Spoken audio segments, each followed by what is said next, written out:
हे आंदोलन करत असताना तेव्हा आपल्या समाजाची संख्या, आपला समुदाय, बौद्ध समाज हा भारतामध्ये बाबासाहेबांच्या धर्मांतराच्या आधी नव्हता, त्यामुळे त्यांना समर्थन मिळालं नाही। त्यानंतर जपानवरून आल्याच्या नंतर पूज्य भंते सुरेश ससाई यांनी हे आंदोलन पुन्हा सुरुवात केलं आणि सुरुवात केल्याच्या नंतर तेव्हा लोकही जुळले, तेव्हा आपले लोकही बऱ्यापैकी सोबत आले। त्यांच्या आंदोलनाचं सक्सेस हे असं झालं, त्या ठिकाणी भिक्खू संघाचं एक प्रमुख भिक्खू म्हणून तिथे नेमल्या जाऊ लागलं, परंतु पूर्णपणे बुद्धगया मॅनेजमेंट टेम्पल ऍक्ट जो आहे तो रद्द झालेला नाहीये। त्यामुळे पुन्हा एकदा फेब्रुवारी महिन्यापासून हे आंदोलन सुरुवात झालं आणि हे आंदोलन पूज्य भंते विनयचार्य यांनी पूर्ण भारतभर सोशल मीडियाच्या माध्यमात असेल या प्रत्यक्षरित्या लोकांमध्ये जाऊन असेल हे आंदोलन लोकांपर्यंत पोहोचवलं आणि पोहोचवल्याच्या नंतर भारतामध्ये या आंदोलनाचं जसं जसं जनजागृती होऊ लागली त्यानुसार भंते विनयचार्य यांना जेलमध्येही टाकण्यात आलं। मला सांगताना खूप गंभीरता वाटते। कोणताही धर्माचा धर्मगुरू असेल, कोणताही धर्म घ्या, कोणत्याही धर्माचा धर्मगुरू असेल, तो आतापर्यंत समाजाच्या आंदोलनामध्ये कधी जेलमध्ये गेलेला नाही। पहिला धर्मगुरू म्हणजे भंते विनयचार्य बौद्ध धर्मगुरू की ते जेलमध्ये गेले, 68 दिवस जेलमध्ये होते। जेलमधून आल्याच्या नंतर एखादा दुसरा कोणी व्यक्ती असता तर तो शांत झाला असता, परंतु जेव्हा जेलमधून आले, जेलमधून आल्याच्या नंतर त्यांनी परिस्थिती बघितली।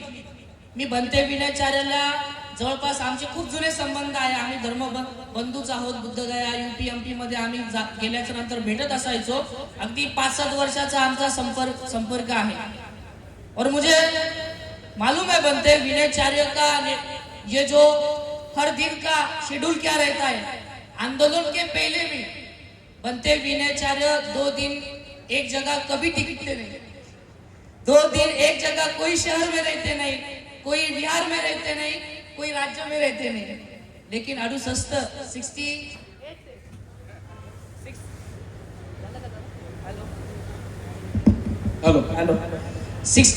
डेज आप जेल में रहे। कैसे रहे मालूम नहीं, लेकिन हम तो नहीं रह पाते। गंभीरता गोष्ट आहे, भंते विनयचार्य हे कार्य करत आहे, परंतु यासोबत आपण सुद्धा गंभीर झालो पाहिजे।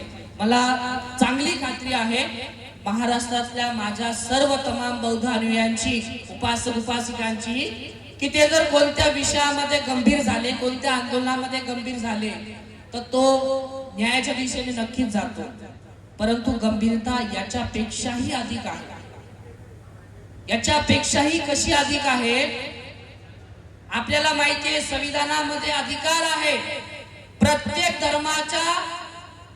धर्माला, प्रत्येक धर्मीय धर्माला की त्यांच्या धर्मस्थळांवर व्यवस्थापन पूर्णपणे बघण्याचा अधिकार हा त्यांचा आहे।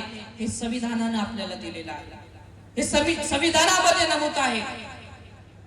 जेव्हापासून संविधान भारताला लागू झाला ते आतापर्यंत बिहार राज्य हे भारताचंच राज्य आहे, भारताच्या बाहेरचं नाही, परंतु तिथे देखील सुद्धा ही गोष्ट लागू झालेली नाहीये।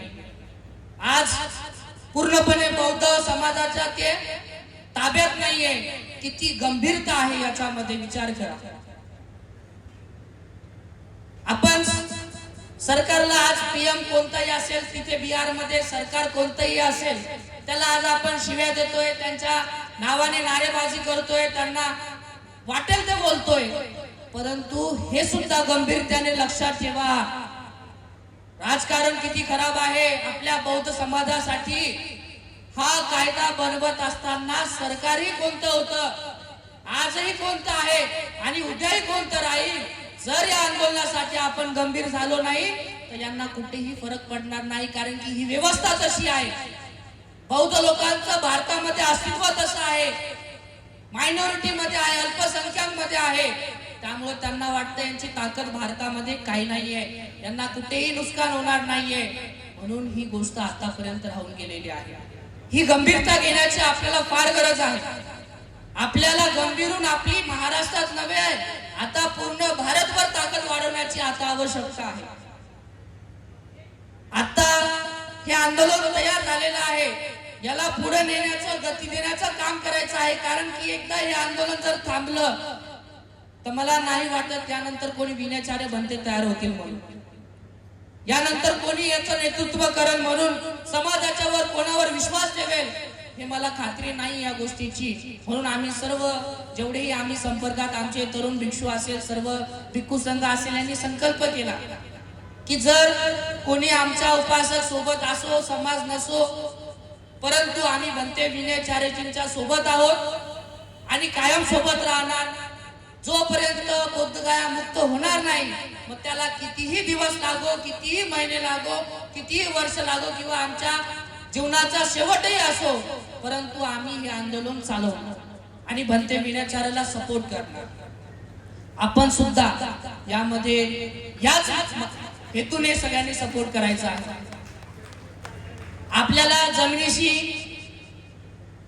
आपल्याला कुठेही आपण बघतो आपला समाज आज खूप परिपक्व आहे, पैशानी आहे आणि सगळ्याच बाबतीमध्ये आहे. आपल्याला आता कशाची कमी नाहीये, पूर्वी सारखे आपले दिवस नाहीये. आज मस्त आपण चांगल्या बंगल्यात राहतो, चांगल्या मुंबई शहरात राहतोय, चांगल्या गाडीत फिरतोय.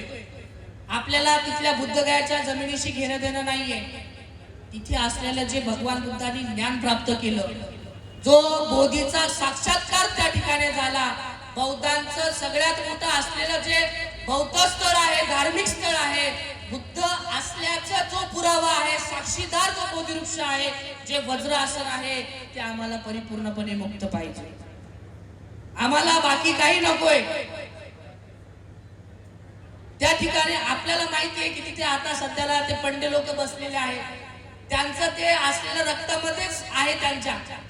इतर धर्माचं पण, त्यांच्याही धर्माचं बघा, इतर लोक त्यांचे मंदिर बनवतात, वेगवेगळे संस्थान, पण तिथे पुजारी येऊन दान गोळा करायला ते पंडे लोकच बसतात.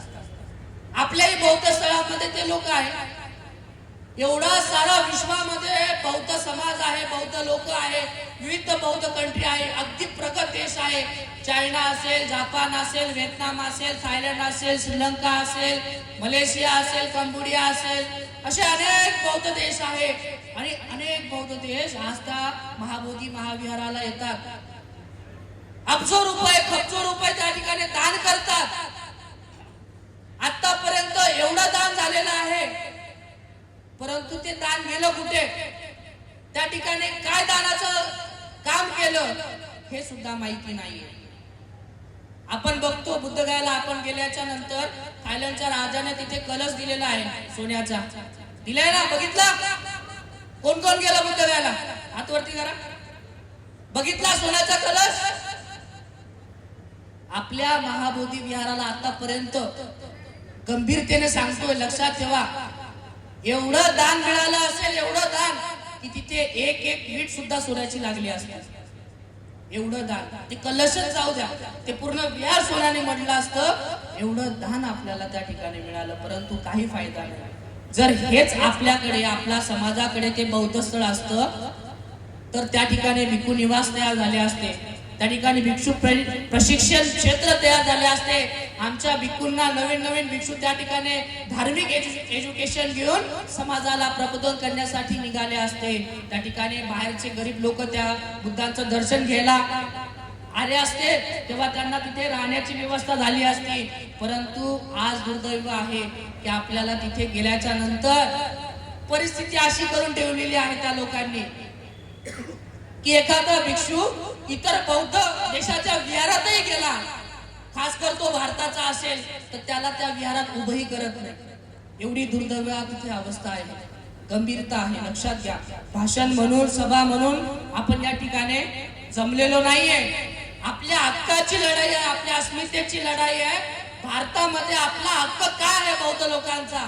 जर आपण हे आंदोलन सक्सेस करू शकलो नाही, जर हे आंदोलन या ठिकाणी उभं करू शकलो नाही, बुद्धविहार मुक्त करू शकलो नाही, तर आपलं अस्तित्व भारतामध्ये काहीच राहू शकत नाही. मला माहिती आहे, खात्री आहे, पंते विनयचार्यांना तुम्ही ऐकण्यासाठी आतुर आहात, परंतु त्यांचा आग्रह असतो की मराठी लोकांमध्ये गेल्यावर थोडे त्यांच्या भावना मराठीतून मांडावा, आहे की नाही. तर त्यामुळे मी त्यांच्या भावना मांडण्याचा या ठिकाणी प्रयत्न केला. आणि विशेषतः लक्षात ठेवा, हे आंदोलन खूप मोठं आहे. पंते विनयचार्य दीक्षाभूमीपासून 50-60 लोकांना घेऊन आलेले, सोबत 10-15 भंतेजी आहे, वेगवेगळ्या पद्धतीचं कार्य करत आहेत. त्या ठिकाणी बसेस आहे, गाड्या आहे, वेगवेगळ्या ठिकाणी जेवणाची व्यवस्था आहे, राहण्याची व्यवस्था आहे, पाण्याची व्यवस्था आहे, प्रत्येक गोष्टीची व्यवस्था आहे. आणि हे कार्य खूप मोठं आहे. आणि हे कार्य आपल्याला दानाशिवाय अधुरा आहे. दानाशिवाय हे पूर्ण जाणार नाहीये. मी रोज बघतोय त्यांचा काय खर्च आहे, त्यांचा काय लागत आहे, त्यांना अडचण येते, परंतु ते त्यांच्यामध्ये ते कुशल कर्म आहे, ते त्यांचं जे कार्य करताय तर लोक त्यांना मदत करतात. परंतु आपण सुद्धा हे कार्य हाती घेतलं पाहिजे. या कार्यामध्ये बनते विनयचार्य यांना आर्थिक दान देऊन आपण हे आंदोलन पुढे नेण्याचं काम करण्याचा प्रयत्न केला पाहिजे. शेवटला जिथे जिथे मी बोलतो, पंते विनयचार्य एवढे काम करतात, त्यांना सुद्धा ऊर्जा आणखीन झाली पाहिजे. म्हणून पंतेसाठी काही ओळी हे आंदोलन सक्सेस झाल्याच्या नंतर अपलोड करायच्या आहे, त्या रिलीज करायच्या आहे. परंतु तरी सुद्धा त्यांच्या या ठिकाणी ऊर्जा निर्माण व्हावी आणि वाढावे म्हणून शेवटचा 2 ओळी या ठिकाणी म्हणतो आणि या ठिकाणी थांबतो. महाबोधि की मुक्ति की ये लकीर कभी न मिट पाएगी. महाबोधि की मुक्ति की ये लकीर कभी न मिट पाएगी. बनते विनयचार्य की नेतृत्व की गाथा हर दिन गाई जाएगी, हर दिन गाई जाएगी. ठीक आहे, या ठिकाणी इथे समाप्त करतो. सर्वांचं मंगल हो, सर्वांचं कल्याण. धन्यवाद वंदनीय बंदे.